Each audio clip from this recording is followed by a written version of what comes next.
kind of go hand in hand. We're going to finish up with a couple of more housing questions before I get to our insurance issues. We have Amy Bernstein, Katie Maxwell, and Tony Gunsolley.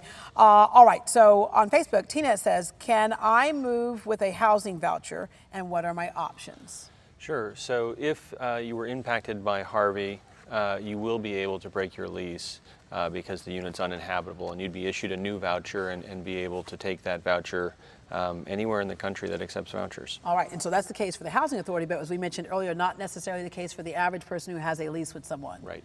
All right. Sharon is part of our live studio audience. A lot of the folks in our audience today have been impacted directly by the storm as well. So Sharon, what is your question? Hi. My friend doesn't qualify for federal housing. Is there a place that she can go to qualify for short-term housing? And how much is this connected to just what your income might be? For federal housing, it's all connected to what your income is. And so FEMA is the place to go right now.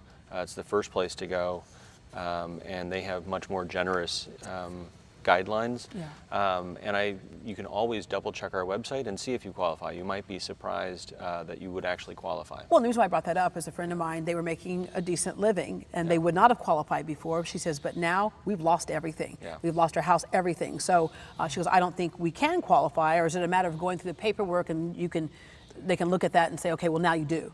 Correct. I mean, we can look at the paperwork, but as I'd said earlier, we don't have emergency housing yet. So you would get in line behind everybody else, and we've got thousands of people who've been waiting. Yeah, that's the tough part. Okay, Jenna on Facebook said, my closing date passed, but nothing happened. The lender won't give me a new date. Why? We're seeing this happen a lot. It's mass confusion right now in our industry. We have our bearings on it, but people are really, worried. A lot of lenders right now are not letting any deals close until FEMA declares the disaster over, which they have not done yet. We're hearing it should hopefully happen this week, but there are some, again, banks that are not allowing any loans to actually close until that happens, so we're waiting. And also, a disaster appraisal has to be done, and before they will actually allow them to close. So someone has to come out, say, okay, the house is still in the same shape it was prior, you're good to go. So over the next couple of days, we'll see more closings start to rev up and actually happen. All right. Before this happened, we saw so many apartment buildings go up. I mean, Houston has a lot of buildings that are up everywhere, which a lot of people can appreciate being up off the ground right now.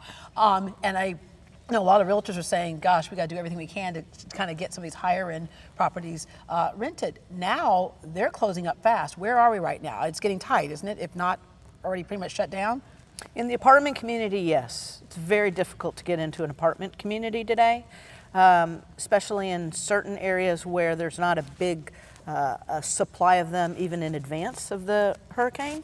So it is very tight. But what we are seeing is some of the properties coming off of the MLS, our system of properties that are for sale, and coming onto the rental market. So HAR, our association, is in the process right now of creating a tab so that on the public site that consumers are used to using, most people go to har.com, they can go to this new tab and find temporary housing, furnished and unfurnished, shortly when the tab is completed, which hopefully it will be momentarily. All right, and your best advice for people who are looking for a place to rent right now? Because I know with one family, they walked in the first two and said, not really my style. And I literally honest to God, I would call a real estate agent.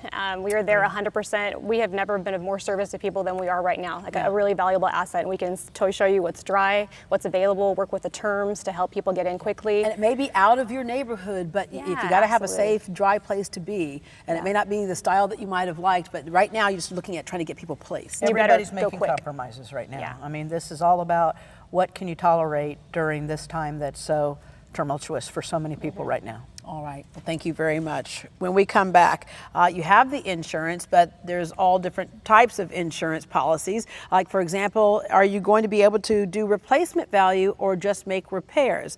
We'll go through the differences in that when we come back.